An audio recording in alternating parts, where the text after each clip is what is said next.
Gather, veterans. It's time to join the fight. The long war begins.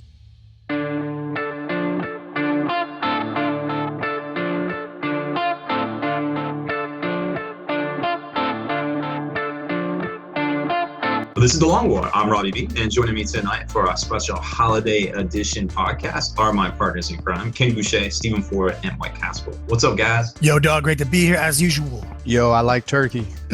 Grass tastes bad, as usual. I knew you were going to say it. So we're live tonight with the new Trader Legion Codex, and man, this book looks great. No, I'm just kidding. We don't really have it, but we're going to talk a lot about it, and nothing about Grey Knights or Sisters because they're stupid faces.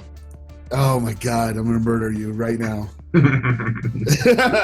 So if you've been living in a cave, which probably, judging by the way the internet is these days, none of you listening or watching us live on the YouTubes are, there's a lot of stuff coming out in the next couple weeks. It is not getting any easier to be in this hobby and be a part of this hobby when there's all the shinies coming out. Games Workshop went from preferred enemy wallet to hatred wallet. Like enemy wallet. It was like, dude, what the hell? It was funny because on their Facebook page, people were just like, what did we do to you? Like, why do you hate us so much? To release all this all at once. Preferred enemy is nice and all, but I love re-rolling them hits. You know what I'm saying? Yeah, come to find out, they're re-rolling the hit on that ass. Yep. Yeah, they are. It's just like, in fact, somebody commented on their page this morning. They were like, is there any way that their employer can just deposit money straight to Games Workshop? Can I just give you guys my routing number? So like, it's just, so there's no middleman. Yeah.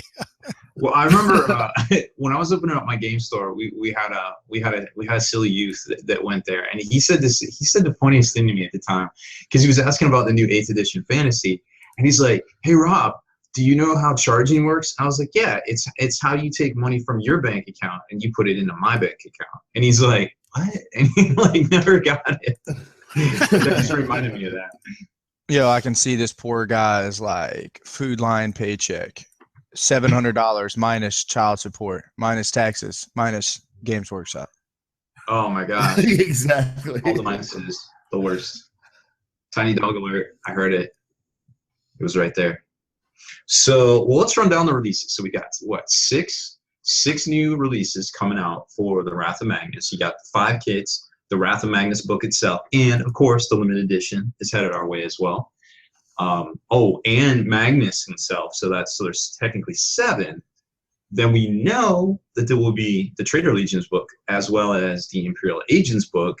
I think they said those are going to go on sale or actually come out on the 16th. Because remember, everything in the White Dwarf basically has a 2-week shelf life. And then the last 2 weeks of the month are kind of like a mystery. Like, who knows what's coming out for those until they drop those teasers around the middle of the month, like they did with, the Prospero stuff.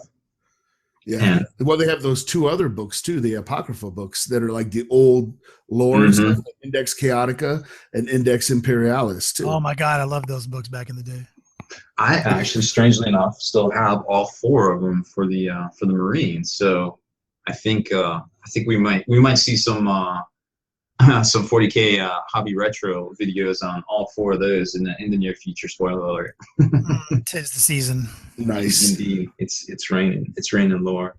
Hallelujah. So yeah, like Mike was saying, there's just so much stuff. The new Forge roll, we've got the White Dwarf says that book 7, Inferno, will be coming out in December, and then dude, are you serious? Yeah. Also, Porphyrion, the King of the Titans, that ginormous Cerastus pattern, or I guess it's its own pattern. It starts with an A. I forgot. That will be out shortly, air quotes as well. So, yeah. Yeah, Inferno. Oh, I'm sorry. 7. Go ahead. Like, get the fuck out of here. Book 7, book 407, motherfuckers.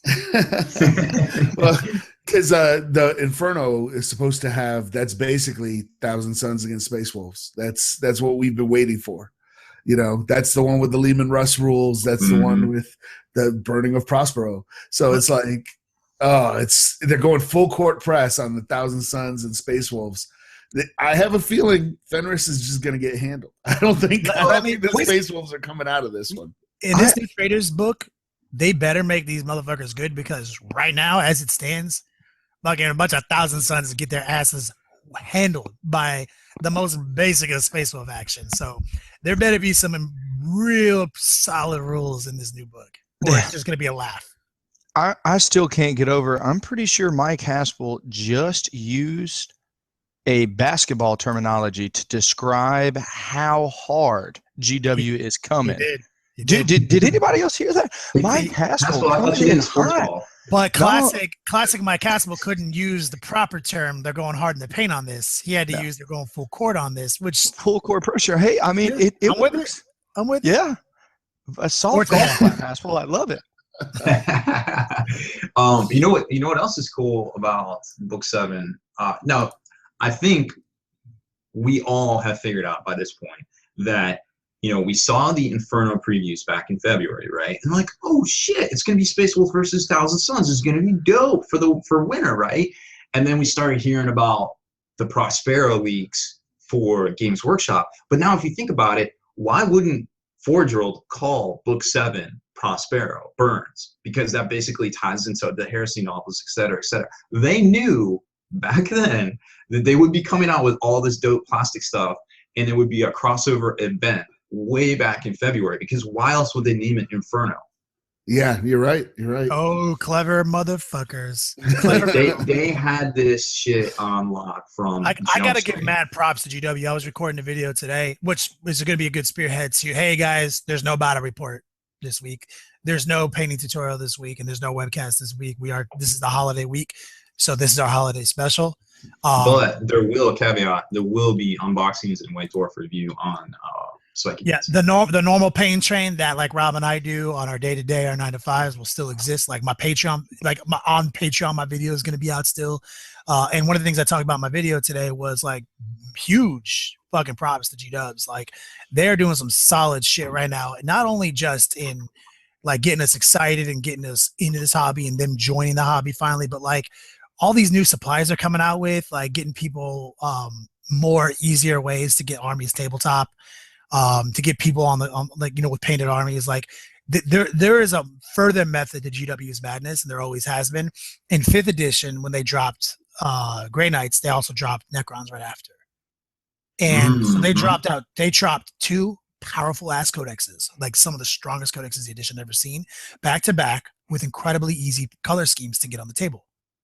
Right, and like I saw that because I'm a painter. I'm like, I remember they had that bulk of metal spray that promptly sold out. Yep, and they're like that's smart infusion. Get people. Obviously, there's a business tactic to that, but there's also on our end, I trickled down like there was all these Grey Knight people, but their armies were painted. You know what I mean? Their armies were silver. It was some gold trim. They were painted. I was like, thank you. And now they put out a new box with gold Custodes, which people are getting high to. They are getting people on the metallic red, the metallic, Alpha Legion color schemes. They're getting people on these really easy ways to make your army look solid and get it on the tabletop. They're getting people ready and mobilized to bring this hobby back. And like this, as a painter and someone who does tutorials, I'm like, this is amazing, because now people are driven to get their stuff painted. Now there's that like real necessary stepping stone between my army's gray, my army's painted, and now how do I take it to the next level?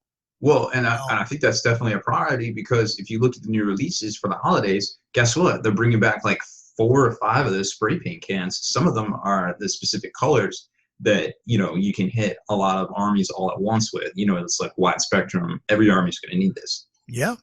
Yeah, my favorite thing, I hope GW comes back to the scene as hard as potentially we think the breadcrumbs are leading to.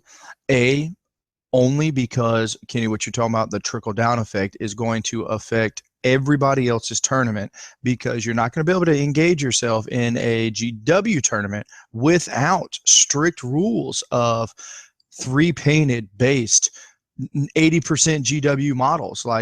So we, as the rest of the tournament scene, who host other events, or you go to other events that aren't GW, which there's still going to be plenty of those, and they're not going to come in and monopolize, but what they're going to do is bring that hobby into everybody else's events. So we're going to see that, I think, across the board. at least I think more sooner than later. Good point, brother. I couldn't. I mean, I'm so stoked, so excited, man. Like, I mean, I even just painted an Alpha Legion model. That's going to be the big Patreon release this week. Is we did it all live on Twitch. We did an Alpha Legion, that Tribune, Praetor, and Tartaros armor. We did him Alpha Legion because that's a very popular build, but we did him in like an exciting, iridescent scheme. And then this Patreon video is going to be about how to paint some Alpha Legion dragon scales on some shoulder pads. I noticed that freehand you were doing on those flat areas, and I was like, those pretty fresh. You got that brush control unlocked, that's for sure. Well, I mean, and that's what it's all about. It's about showing these techniques, and GW has gotten me more excited than ever because obviously because of Horus Heresy, because of the novels, how they tie in. They give us so much background we've been craving for years, beyond how that particular writer of the Codex felt that edition. Like, they've given us so much to get high to, and it's like I always say, geez, remember that first time you smoked crack, right? Yeah. You never forget it, man. And that can, it was me, you, Mike Haspel, and Robbie B, and we were all outside a gas station. Yep, that's the first time. I'll never forget it. So they got a preview up in the white dwarf of the new weapons that the T-Sons might have. They got a warp flamer. The Terminator's got a heavy warp flamer. And please tell me strength 4 and strength 5 AP3. Man. We got in the rules on. We're just it's all speculative. Or give me the old flamers. Remember the flamers Zines were literally like always went on a 4, ignore armor. Automatically glancing or penetrating hits. Because AP3 is not going to be good enough. Like if it's like always went on a 4, ignore armor, that's the heat. Well, they still got the Inferno bolt guns, which may or may not still be AP3, but that's. Unfortunately, I practically guarantee they're going to be AP3 flamers with warp flame. So like they're going to like keep doing wounds on 4 up afterwards. I'm pretty sure that's what the situation is going to be, and that everyone is going to be strength 5. Simple as that. Those are powerful, but they're obviously in the Death Star world not that great. I think I could really see, and I wrote this in my article today. I could really see the Thousand Suns rules mirroring the Death Watch rules, because GW figured out how to make an army that's an elite level army playable on the tabletop in mass and not be. Oh, what a great idea! You're actually right. That fits into the fluff because like if things like Doom Bolt and all these bolts, like it'd be giant if the Flamers had dual shots, like 2 different types of shit. Like, and they're calling this thing a Soul Reaper cannon. The roto cannon, the one that looks like an assault cannon instead of a Reaper auto cannon. Yeah. So think about it this way too, with how great the Thousand Suns would be if they get their own kind of Gladius style, whatever. So now, because the meta is going Gladius, right? Like we've seen it. That's what's winning events. That's one of the best lists out there. If you give them that, like all of a sudden, checkmark goes to, in my opinion, Edge.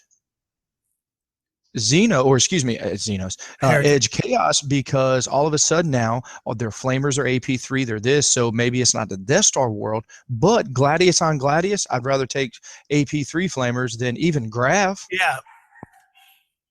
I would say that's a pretty good assessment because I'd have to assume that so I've been thinking a lot about literature and like what things like in the 40K universe.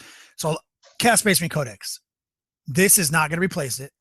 This is not going to be a new Chaos Space Marine Codex. This is going to be, Traitors Legions.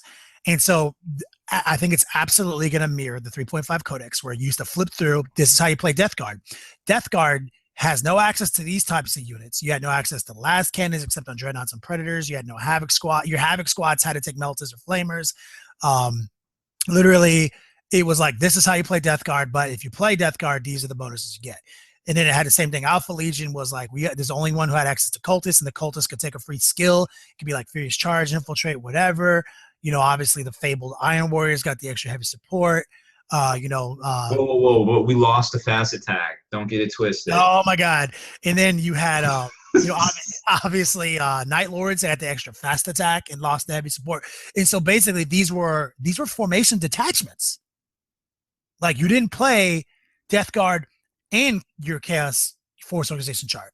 You didn't. Like Plague Marines that were in your Force Organization chart were different than Plague Marines that were in Death Guard. You know what I'm saying? Like, so this, like, I can see that this book just being that section of the old codex, like this is the Death Guard detachment. It's going to be a formation. This is the Zenith detachment. You know, like that is my prediction. The only thing that's going to be like, this is what I'm praying to the dark gods for, is don't fucking fuck us, GW, on this, please. Like, don't sit there and make us take a goddamn possessed squad to take my fucking shit. Don't make me take a goddamn, you know, this, you know, bullshit fucking dreadnought. Please make it good. Just make it good. Make the fucking rules good. Plague Marines are playable if they didn't cost so much. You know what I mean? Like Thousand Suns are playable if they didn't cost so much. You already have a good baseline. Just give us more. You know, please. I'm super excited for this. I'm super stoked for this, but please, you got to do more. You got to do more than give us our Terminators with AP3 Flamers. These Terminators need to have 2 wounds. These Terminators need to have 3+ invulnerables. Or they're just not going to work. I think you're setting yourself up for disappointment, because I'm being serious. As much as I really don't care about this book, and I say that facetiously because I know that my chaos friend, I won't say brethren, I'll say, you know, the chaos opponents have been waiting for this book since 4th edition. You know what I mean? So 3rd edition. Well, you guys had 3.5 was playable into 4th for a little bit, wasn't it? Okay, sure. So, but I think what you're going to get is the Angels of Death book, only for chaos. That's what I think you're going to look at. So if you're looking for 2 wound Terminators, you're not going to get them. If you're looking for all this other stuff, you're not going to get them. You're going to get a bunch of different formations, just like Angels of Death had a bunch of different formations that tweak stuff and some new psychic powers. I think that's what this book's going to be. I hate to put a damper on it. I mean, I the reason that, I mean, you're echoing a very realistic concern that I have in my heart. My only thing that's keeping me in the game is rubric Terminators. There's no such thing as Zinch Terminators. They take the mark of Zinch. You know what I mean? So they're calling these rubric. So I'm thinking okay, what's going to make them rubric? Is it going to be the increased invulnerable save, or is it going to be the extra wound like the old days? If they get the increased invulnerable save, GG, that means they have a 3 invulnerable at the gate. You know what I mean? So that is playable as a motherfucker right out the gate. You can't begin to even think a Terminator is any good if he is a 2 of save, 5 invulnerable Terminator. Those guys don't play anymore. And moves 6 inches without, any form of phenomenal weapon. Those, they don't do anything anymore. And we already know it doesn't even matter if they're 2 wounds and have a strength 7 AP4 gun that shoots 4 shots. That's not good enough. Agreed. So I'm anxious because they have totally new kits, totally new weapons. Let's see what they do. I'm getting stoked, but I do, in my heart, there is a section in there that I walled around the despair. I was okay, we're gonna detach ourselves from the despair, because the Trader's Hate was actually a good supplement. In the midst of all the bullshit, it was really good. Obviously Angel's Blade sucked. They got Orbital Intervention Force, that was really strong.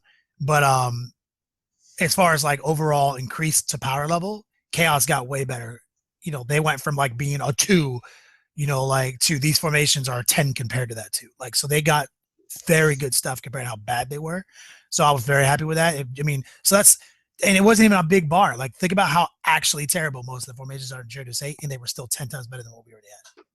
It's not a big, it's not a lot. It's not a big mountain to climb, GW. You guys can do this. Come on. I believe in you. Well, this is going to set the standard for what they got, coming in the future. Whether people are going to take them seriously with this whole initiative, because if they're wow, this sucked, then it's going to be a really hard sell for sisters rules and other things down the road. And now we're seeing even crazier rumors about Codex the Fallen and all this other stuff.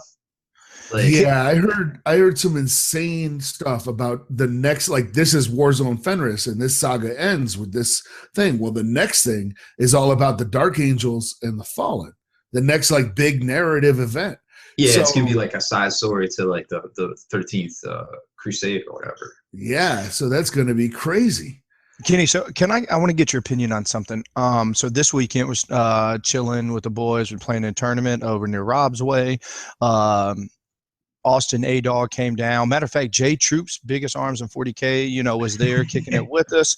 Great weekend. But, so obviously we were talking about some of the new stuff that's coming out. I need to know your personal opinion on how or what the rule set is going to be for the Zinch, got the new Zinch Beastmen looking kind of guys. Their new close combat unit that looks, I think they're going to be just Zinch cultists, essentially. Okay. Like, that's kind of my opinion. I think they're going to be Zinch cultists, maybe a little more wily than a cultist, like next level cultists. You know what I mean? Mm-hmm. But here's my hopes and dreams. I will bare my soul to you guys. Like, so do you remember like last year, the chaos rumors that got the internet on fire? Like the completely constructed, leaked, quote unquote, like, here's the new Legion rules where Khorne Berserkers could assault out of rhinos, where Thousand Suns got Terminators with new guns with 2 wounds, where like everyone got a new unit. Do you remember that, like, last year? Yeah. Like, and it was so the pure joy that I heard when you called and talked to me about it. It's so well done. I'm almost like, yo, GW, were those actually your rumors? Or are you going to be influenced by those at all? Because let me tell you this: whoever wrote those so completely and put them on the internet, it was universally like, this fixes chaos. They cannot be unaware of that fact. GW, just do me a favor, contact this individual. You probably can easily have the rights of these, by meaning the rights, a book of stamps and a case of beer. Mike Haspel wrote those rules. I know. No, I would never. If I wrote those rules, like I just put up in the thing, if I wrote those rules, Thousand Suns, after 10,000 years of plotting, they're gonna bounce off of Fenris on day one and get their asses kicked, and it'll be tragic. It'll be like, oh, savage, brutal. And honestly, if that happens after this whole buildup, I will be disappointed in GW, because the Wolves, the stakes are so high right now. The Wolves need to get bloody. They need to get jacked up. You're right. Because, or also it's just like as far as like plot and storytelling goes, it's just a case of like, oh, got it. Superman can only not do the things he hasn't tried yet. Exactly. You know what I mean? They've raised the stakes so much with this that if the Space Wolves like somehow just win and just walk away from this, like without getting jacked up, it just kills the whole story. It's like, no, you need to have the stakes so that the bad guys are a threat. You need to up that thing. Chaos is supposed to be the big threat. They can't just lose all the time. They're not Cobra. Like 13 times in a row. Yeah, they're the Cobra of the 40K universe. I was gonna use a Starscream analogy. I was gonna say, like, they are, to me personally, they are my Starscream. Week after week, you will fail me for the last time, Chaos, and then I still put my faith in them next week. Still put all your nuts in that one basket every time. Well, since Haspel wants to talk about some Grey Knight stuff, let's break down this little thing here, this little blurb that was in the White Dwarf about Codex Imperial Agents, I think it was. Yes. So let's see.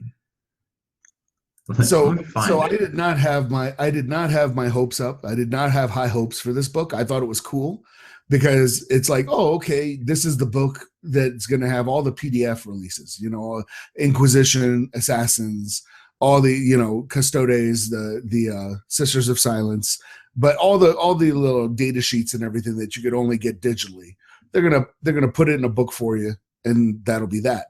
But then rumors started showing up, and it's like Grey Knights are in this book, Death Watch are in this book, Sisters of Battle are in this book, and it's all of a sudden you're just like, well, wait a minute, is that one big codex that you can just mosh all these things together? I mean, there's rumors that the Arbites might be in this book. There's Weird Vein Psychers in this book, potentially. Oh, man, that would be so awesome if the Arbiters were in it. That was my not kill team, High Fleet. No. Haspel, what was that game where you could Inquisitor? play? No, you had teams, and it was like high Gothic people or like Scum, or I was the Arbiters. Necromunda. Oh my goodness, those were my G's. And I had like dudes with riot shields and like dogs that I'd stick after people. Oh man, that would be so awesome if I could get that unit in my 40K army. Yeah, and if they are in that book, there's a Judge Dredd game that has 28 millimeter minis. I think I'm going to buy out all their stock. Just to be like, yeah, judge everybody. Yeah, Mike Caswell is now the CEO of that company. Actually, we know the CEO of that company. It's Alex Fennell. Oh, really? Cool. Mhm. Oh shit! I didn't realize that. He did Dread, and then I think Warlord's got it now. Oh, okay. Yeah, but Mongoose has a bunch of of these out there. I think that you're right though. I think that it's going to be just, I think both books are honestly just going to be a collection of formations and data sheets, because that fits into Rob's prediction. Tiny dog alert. If you play the drinking game at home, that's the first shot. That dog literally knows when I'm doing anything important. But that was Rob's prediction like over a year ago. He's like, they never have to make a new codex again because of the detachment / formation way of playing. I think it's going to be a collection of, I think the Agents of the Imperium is going to be like the Wall supplement, the Gaswell supplement. Right. It's literally just a bunch of formations, and it's like they're exclusive to that book. They're not even Codex work. Even the relics page is like they're only for this. It's a unique collection of data slates and formations and detachments that are separate from the actual Orc Codex. And so that's what I'm seeing. That's kind of like Angel Blade. That's kind of like, Trader's Hate. I'm feeling that that's what's up. I feel like there's going to be a Death Watch page, a Death Watch detachment, a Sisters detachment, and they might not ever make a Sisters Codex again. They might just make a Sisters detachment. Right. Yeah, it could very well be. And I was talking to some folks online about it, and they were saying, well, why would they put Death Watch in this book when Death Watch just came out? I mean, just very recently. Well, remember that Tau book that came out? They had that, I think it was Kalyan maybe. But it had all the new stuff from the Codex, so that it was like, hey, if you don't want to buy the new Tau Codex, you didn't have to. All the new stuff was in that book. Well, the Death Watch Codex was a little light. I think it was only 100, right around 100 pages instead of like the normal 110. Right. So if you just need all the Death Watch rules without all the fluff and everything in there, I think they could easily reprint it and put it in that book. Yeah, and also think about it too. Gene Stealer Cult full codex, like how many pages, Robbie B? I think that was a little light too. Oh, really? The full one time. I don't think. It felt so. I mean, I am so impressed with this book, and that just came out of Death Watch. You know what I mean? So I wouldn't be surprised if we don't see any more Space Marine rules, considering Gene Stealer Cult was so on the heels of the Death Watch game coming out. Yeah. That could definitely be a thing too. So Rob, you want to drop that White Dwarf knowledge? Yeah. So here's what it says. It says within this volume, you will find background and rules for using 9 smaller factions alongside your existing armies of the Imperium, from the Grey Knight Terminator squads to the Battle Sisters of the Adeptus Sororitas. So, does that mean that? So that means there's 9 literally factions. they use faction as the terminology. Yes, for using 9 smaller factions alongside your existing armies of the Imperium. Well, it's going to include 9 factions, and it didn't say new or old. It said 9 factions. Yeah. So list out all the Imperial factions. So what it's okay. So but it said but from the Grey Knight Terminator squads to the Battle Sisters of the Adeptus Sororitas, that may be they kind of knows as armies of the Imperium that you can add this stuff to. I don't know what does the context of that sentence mean to you guys? Okay, this is what I think it means. So a faction is a rigid piece of terminology in the main rulebook. Okay. Mm-hmm. So it says there's going to be 9 factions, and we know they're going to be Imperial factions. Right now, what are the Imperial factions? Like, what are they? How many are there? Well, we can pull. There's a ton of them. There's like it's listed in the rule book. Like right? a faction is like let's think. But let's think of that like that side of the the world, the Imperial agent side, like the right. sisters. So you've got Sisters of Battle. That's 1. Grey Knights 2. Assassins 3. Inquisition. Astra Militarum. I don't think Astra Militarum. I don't think they're going to be on the list. You see what I'm saying? Like this is going to be. Well, in the article they mention Death Watch. They mention Death Watch is one of them. So that's 6. We already know. So we know Adeptus Telepathica. So 7. So that's new shit right there. So like there's gonna be a lot of current existing factions, and they're gonna sneak in like 2, 3 brand new shits, I believe. Oh, Custodes, Sisters of Silence. You're up. That's 9. That's not exactly 9. Or our beaties. Depends, yeah. Like I'm pretty sure like that's the situation. Like that's, you know, like it's either gonna be they're either gonna have Adeptus Custodes and Sisters of Silence in there, or 2 new ones. But I think that's more accurate. I think that's what's gonna be in there. They're gonna all be, it's gonna be a page, it's gonna be a detachment formation, and it's gonna be like this is what's up, and they're all gonna, and they might all have something new about them, you know, like, or spearhead a new release. Well, the Custodies and the Sisters, they only have White Dwarf rules, so they could easily put them in there. Yeah. So I mean, that's the situation. So that's I think that's almost guaranteed. That's what that book's gonna be about. You know, like actually, they don't even have White Dwarf rules. Those were online. Prosperos and then online. So so I can and see Inquisition too needs an update because the grenades work differently in there. Oh, guaranteed. You know how they put those rules out super fast online? Mm-hmm. They just actually cut them out of this book they already had made. Yeah, I mean, they would have to update because Inquisition never came out digitally. And actually, Codex Inquisition shares the same cover as like Codex Imperial Agents. The Custodes formation and the Sisters formation they dropped was just cut and paste out of this book they already made, is what I'm saying. Like, they already... you're probably right. That's probably why they That's were why I was like, go. Yeah, instant overnight shit right there. So that's the situation. So that's how small, on the most part, the Agents of the Imperium is going to be. It's going to be like literally, that's how small each of those little detachments are going to be. There's going to be 9 of them that are like 1 to 3 units. This is what the bonus you get. Like 1 to 3 sister squads, this is the bonus. 1 to 3 Terminator squads, this is the bonus. You know, like literally they're going to be tiny as fuck. Whereas legions, the Traders Legions, are going to be, in my opinion, somewhat similar. It's going to so look at the Zinch one. We got new Terminators, new weapons in the Thousand Sun squads, and a new Cultist unit. That's going to be it. That's what the page is going to be. The page is going to be this. You have to take at least this, and you can unlock up to this. And this is what you're going to get. Like, that's literally it. You know what I mean? So think about that for all of them. Plague Marines is going to be the same thing. You're going to get Cult Plague Marine Squad. You know, you're going to get this and this. Like, and that's, so they're all going to be on that level, in my opinion. Like, something small, but hopefully better than if you take 3 of these things, they have 4 up invulnerables. Like, hopefully better than, hopefully a little bit more baller than that.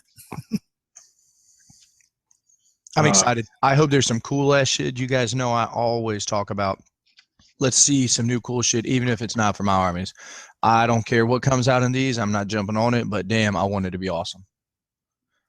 Oh yeah, yeah. No, and obviously we need, like, Haspel spoke the truest words. Like, this game, and somebody said, someone said in Discord, like, the Fang has to fall. Like, and like that's kind of like where we meet, like with this narrative, the Fang has to fall at this point in the story to make the comeback more intense, to make the story better. And that means the bad guys have to be more powerful than the good guys for a goddamn 5 minutes at least. You know what I mean? Yeah, yeah. And they did release a little bit of intel on this on Warhammer Community. They put up the dramatis personae, you know, the actual characters that are going to take place in the story, not necessarily in, you remember how in Warzone Fenris 1, there were 2 books. There was the story book, and then there were the rules. They put up the dramatis personae for the people that are in the story. And what jumped out at me is they have Grandmaster Valdor Auricon, who is the warden of the Librarius for the Grey Knights. This guy is second only to Drago. And if you, in the Grey Knight Codex, they talk about a Zinchian demon, a huge lord of change, which would fit exactly what's going on right now. And what they've been setting up in Legacy of Rust, that was the 8-part serial books that they released, that Black Library released, that were kind of filling in the blanks in between Warzone Fenris Part 1 and Warzone Fenris Part 2. And it had some jaw-dropping moments in that. I mean, some people got straight owned. Major characters got owned. Like, I don't want to spoil it, but let's just say a dude who rides a big wolf got owned. Like, done. So savage. Yeah, it was savage. It was brutal. So this guy, the last time they ran into this, they mentioned this dude is in the Grey Knight Codex. They in a section called the Void Glaive, and they talk about Kaldor Drago summoning all the Grand Masters of the Grey Knights to go after this Lord of Change, Tzeentchian Lord of Change named Ixthar Ganix. And Valdar Oricon was the guy who basically all the Grey Knights were like, no, we can't leave Titan undefended. He was the guy who tipped the council. He was like, no, we need to abandon Titan to go take this thing out because it was that bad. So I could honestly see Stern contacting this dude because they're in the Stern is the brother captain of the third company. This guy is the head of the third company of the Grey Knights. So I could totally see Stern contacting him going, dude, the thing has fallen. Thousand Sons are running everywhere and having the Grey Knights come to save the world. It was a trap, bitch. Got you good, fucker. It could be all according to plan, right? That's what Magnus will say. Yeah, and that little teaser trailer was so clutch when Magnus was like, no matter how treacherous you are, how loyal you are, all paths left to this moment. Like, he doesn't even give a fuck. He's like so unbiasedly chaos. It's what I love about him. It's like, it's a path. Chaos is a system of fucking getting from one place to another place, and there's no bias, you know? And he doesn't hold anything against these motherfuckers. He's like, this is the path. We're here now. This has always been the goal. This has always been the path, you know, like let's make it happen. You know, since we're kind of going down the rabbit hole of like speculatory of what's going to happen and shit, like, is there a chance that GW puts a high quality cinema movie out for us to watch anytime soon? Is there an over under on that? We have recently discussed this, and I think that I think that they will. I think it'll be, you know, like an animated thing, like we talked. Yeah, about. like Avatar. I'm not talking about like, you know, a DVD or VHS that you can buy, you know, or something like literally a production movie. No, I don't think so. Yeah, that's iffy. I think they'll have a web series coming out soon because like they're making some serious social media plays and they've got some money in their big account. So I'm thinking a web series, high quality. You know, I think that's the realistic outlet there. Well, they've been talking to Sarah Kaiser a bunch about doing some shit. Don't know what at this point. I'm sure it's all NDA'd and stuff, but you know, they've been. Well, I mean, just think about what she does. She's a comic book illustrator. Yeah. So they'd be talking. Great. And the comic book that they've been putting out, you know, is really good. Yeah, so that's a comic. Like, I mean, you know, like they might maybe retain her as a consultant, maybe buying the rights to some of the things she has. I don't know, all NDAs, but the fact that they're reaching out to people, creating artwork about what they do and making money on it, and like not just saying we're taking you to court anymore, but saying let's work together. What the fuck is going on, GW? You are a different person. Yeah, they're definitely less crazier. Well, they're starting to realize that like this, like all ships rise with the tide. Like the more engaged you can get the community, like there's so many people out there with such good ideas, such good intentions. Like, let's work together, and they're doing it. Yeah, no, it's a really great, exciting time. You know, even though the new Warhammer community site's kind of a boon, you know, because it gives you a place to go check some stuff out directly from the horse's mouth. But you know, it's just 2017 definitely is going to be really, really dope. 2017 is going to be the shiz night. Like, it's going to be fucking glorious. I mean, I personally got mad things on the table. The Long Wars got things on the table. Like, you know, Adepticon, which we need to talk about, LVO. You know, there is so many. 2017 is going to break records in so many ways, and on ways we can't even predict yet. And speaking of Adepticon, you can think of all the hugs and handies. Adepticon tickets go on sale in 1 hour and 15 minutes if you're listening to us live. And and even if you're not listening to us live, it's out. It's out today. Yeah, it's out. Go see what's left. It's out. The Long War Doubles event is up there. It might be currently a little cryptic on information. No, it's fixed. I checked it. Okay, so the Long War Doubles event's there. There should be there's 50 spots right now. There should be 50 spots. So go buy all those out because I think we can get more slots. If you buy them out quick, we can get more slots, right?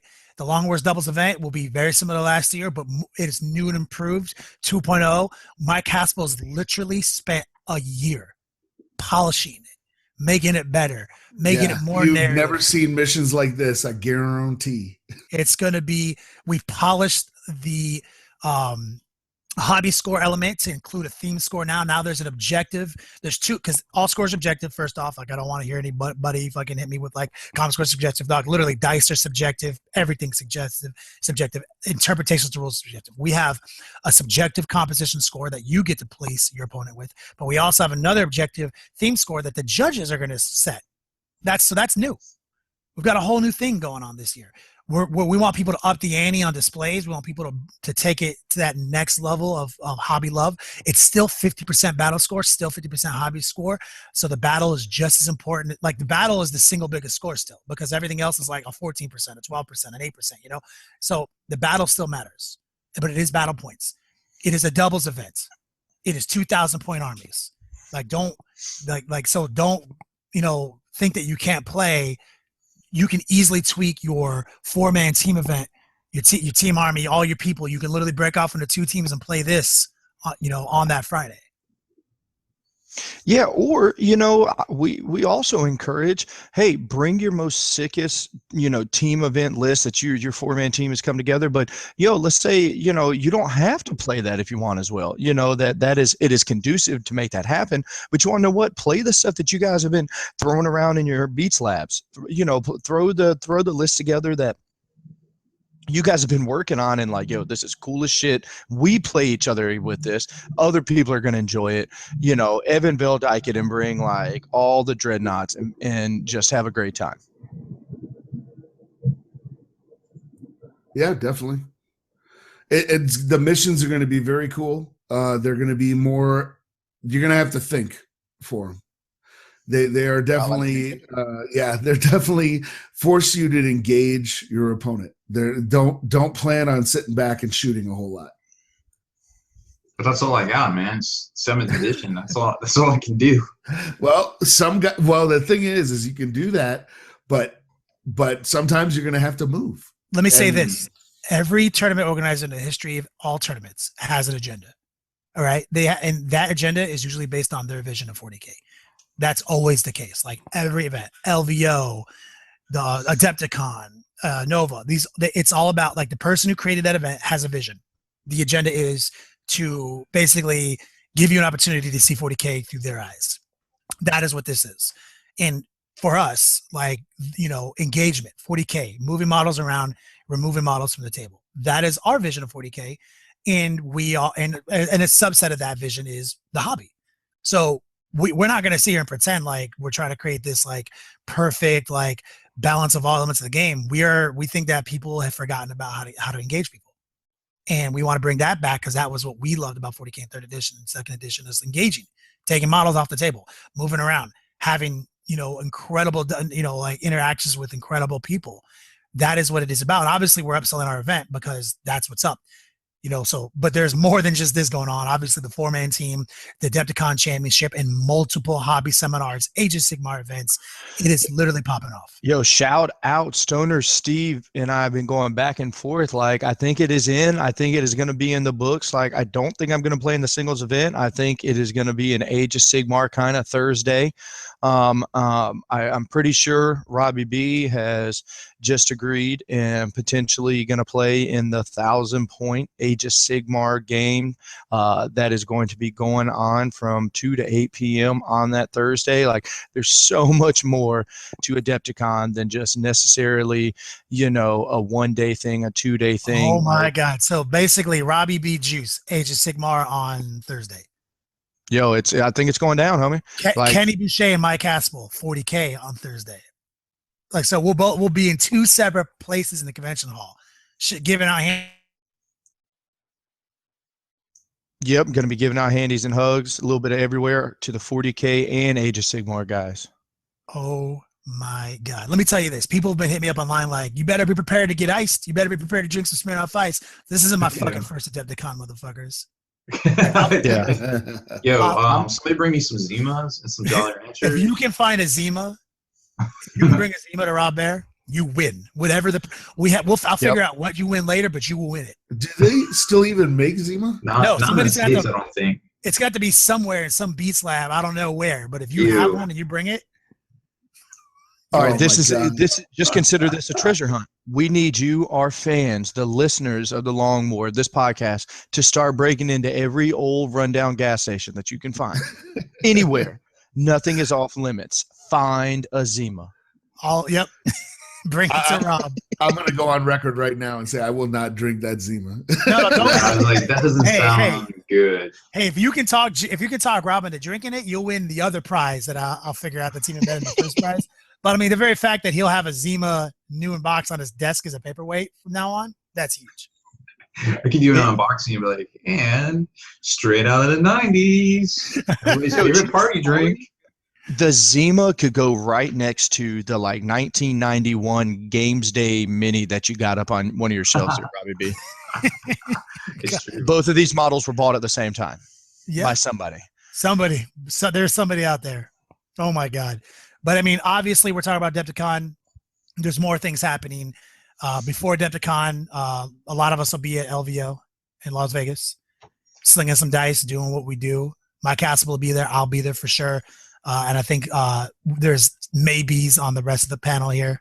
Yeah, I truly am going to do everything in my power to make that happen. I've committed. If I committed this would be 3 years in a row, and literally like January 21st, something comes up, work related or anything. It's just the same reason with Nova and stuff like that. Like, oh man, that's awesome. And literally that weekend every year is like a major event for me. So it's tough, but I so want to go. There's a whole squad of the North Carolina guys that are going to be going, and not North Carolina. I'm sorry, the Virginia, Austin, Kelsey Haley, best 40K player in the history of ever. Jay Cox is going to be there. Good old Jay Cox. Yeah, so it's going to be on and popping. I think Robbie B is going to be driving to Las Vegas. If we go, we're going to drive. We might have to do a Kickstarter to drive to get me to Las Vegas. I'll tell you what. Like, I've been thinking a lot about travel plans for Adepticon. Here's what I'm going to try to make happen for Adepticon. Like, this is my juice pipe dream too. My goal is to fly to the CAT Command Center and drive to Adepticon with the crew. And that'd be fresh. What this would allow me, obviously, this is crazy because obviously I'm going to fly I'm going to literally fly from coast to coast to drive back to the Midwest. It's for 16 hours or whatever. But what this will give me the opportunity to do is have us all in the Beats Lab again for the first time in a year. And that means maybe I'll have my new fresh shit out on the table and we can film a Long War battle report with maybe whatever my new hot shit is, unveil it there on the road to Adepticon. I like it. Damn, that would be Adepticon. So that's what my pipe dream is right now. I think, a lot of people have been hitting me up about the dice and the templates and stuff that we did last year. And I know it's probably too late to do it this year, but maybe we could. What do you mean too late? We're definitely going to bring merchandise to Adepticon. I was saying maybe we could do another Kickstarter in January, February, to get. I think you're right. We might have to do pre-sales, but to get our inventory high. But rest assured, we will be bringing merchandise. There will be merchandise for you to purchase during the Long War Doubles event. We have Juice there, who is head of merchandise department. Your cruise director of fun. Merchandising. A lot of people have been looking for the template. A lot of people have been looking for the dice. We might need to do round 2 of shirts. I don't know. Shirts are they're a shitty game to play because it's a lot of overhead, but we might have to break down and bring them. But maybe more dice bags. People love the dice bags. So I guarantee at the very least you will have an opportunity to pick up your swag at Adepticon. We might even offer the thing we might pre-sell is a gift bag that has the dice, the dice pouch and the template in it, and you can have it shipped to you or pick it up for free at Adepticon. There's a lot. We might even have a ticket to the social event that we'll do, which will be a little after hours party, and that ticket gives you one of these. We have a lot of things that we're talking about, a lot of ways to get these, because we don't, as a company, I'll tell you, our agenda is not to print our logo on things and give, that's not our priority. But when people ask for a year, I want a template, we have to break down, look at the company bank account and be like, okay, I think we got to get some template, guys. You know what I'm saying? That's simple. And that's what I want. I mean, that's why we do it. So Absolutely. Haspel, look at in Discord. Apparently, somebody said there are no wolves on Fenris, and the Warhammer Facebook page said there soon won't be. Shots fired. Oh Wow. Why? We did nothing. The Space Wolves we're just nice. We like to drink a bit. Guilty We of get a no little crime. rowdy. We don't hurt anybody. This is a diplomatic planet. Oh, sure. I mean, we burned that one place down to the ground, but I mean, But they had to come. who hasn't done that? Honestly.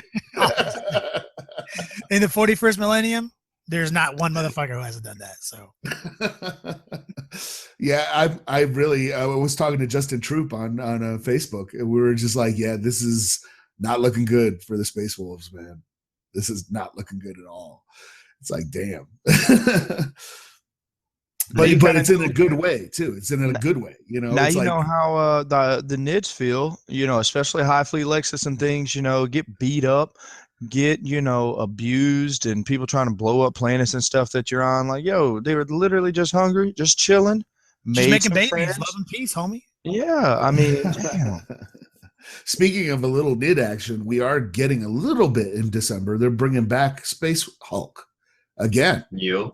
Oh my For God! Christmas. Yes. So that's a solid game. Good Christmas present, Oh my solid game. God. Never gets old. Never gets old, and I never get sick of looking at those Gene Stealers and that Brood Lord and anything that goes along with it. And as a Blood Angel player as well, the sickest Blood Angel Storm Shield in the history of ever comes out of that. Oh yeah, definitely. The dead casualty on the throne. Oh, my I God. forgot about the Dude. casualty. Yep. The Blood Angel shield, I have made so many green stuff press molds of that shield so many times to try to reproduce it. Yeah. Yo, It also comes with a cat. that says a lot when like a single box is pumping out like 4-5 major units that are iconic. Yeah. They really did a good job with that box set. Like that was the first time they were really like tweaking things on the computer and like making it all dope. They definitely it still holds up today, and it's like 8 years, 7-8 years later. I think it's 8 years, but That's a lot. I think it is about 8 years. Mm-hmm.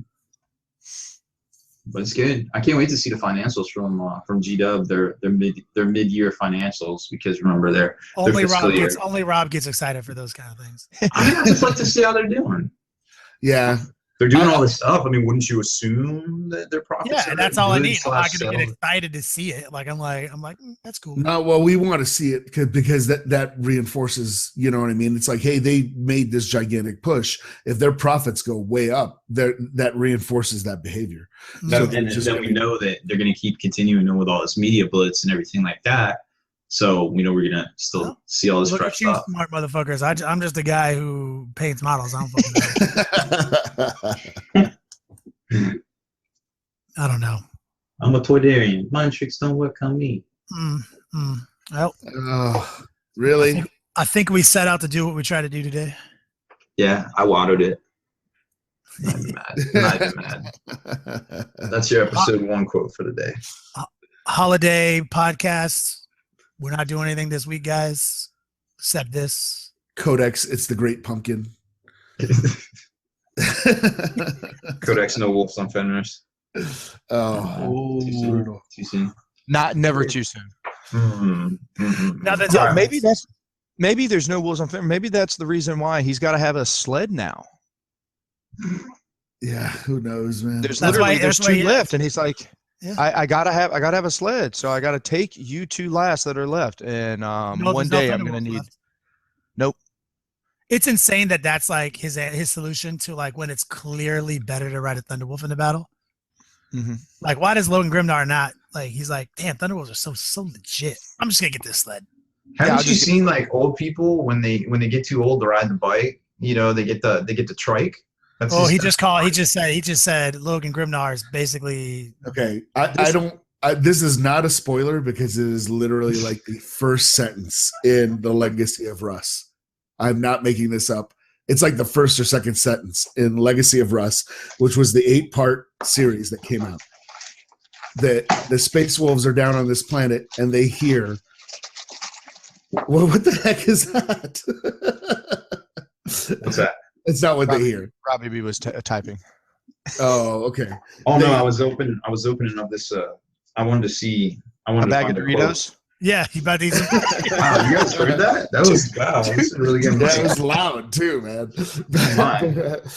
They literally hear these demons that they're fighting that are coming out of this warp thing saying Logan Grimnar is dead. That's how the book starts. So I'm not going to say anything else. Go out and pick it up. It's on Black Library. It's 8 parts. You know, you can just get it. You can kill it before the new codex comes out and try to find out what's going on. Yo, Logan, so this is how it worked. He was talking with a Long Fang, and he was like, yo, man, I'm thinking about trading in my Thunderwolf. Long Fang said, yeah, you know, we're getting kind of old. You got to have something a little safer. And he's like, yeah, you're right. I should get a sled. And I could have, and obviously the Long Fang was like, yo, you could have 2 Thunderwolves full in it. He's like, nah. That's too dangerous. 2 Fenrising wolves, I feel like will be suffice. This is acceptable. And then the Long Fang looked at him and said, "You're dead to me. You're literally dead to me." The engine seer the whole time is laughing because rolling his side by his whatever kind of eyes and anything that he has is like, dog, you literally realize that I create gravity fields and anything else you could just fly into battle. Nah, dog. Fenris has Fenris It was literally like, man, Logan Grimnar is dead to me. They overheard that conversation, so they were laughing, and they're like, yo, he's dead. He just doesn't know it yet. Yeah. Well, I can't wait, man. It's what, Saturday it goes on pre-order? Yup. So broke. Gonna be so broke. It's ridiculous. Adepticon opens in like an hour. Yep. 55 minutes. Be there in Square. Juice, you pick up our tickets? Yo, I'm getting in there. Okay, word. Appreciate it. I'm getting in there. I was messaging back and forth with the group there, and they said they had a food stamps button, a converter. You know, I saw Robbie B. You had some people wanting to know if you would just go ahead and make it easier on them for converting. So I talked to my people. We're going to be able to hook you up with that, but we're not converting to euros. We're converting to food stamps. I don't think I'll keep up with posting that way either. I'm just going to keep posting stuff in dollars, and then, you know. Yeah. Everybody else can do all the symbols it's just going to say snap next to it. EBT. We need conversion in bits, in like sprue bits. Oh, I like that. So you'd be like, oh, well, I have all these sprue bits. It's like bottle caps from Fallout. It's just sprue bits. Oh, that's great. I like where you're going there. I like where you're going. All right, so I think we pretty much covered everything. Haspel, you want to take us out? Sure. Anal natrak, utfat spethud, dokel yenve.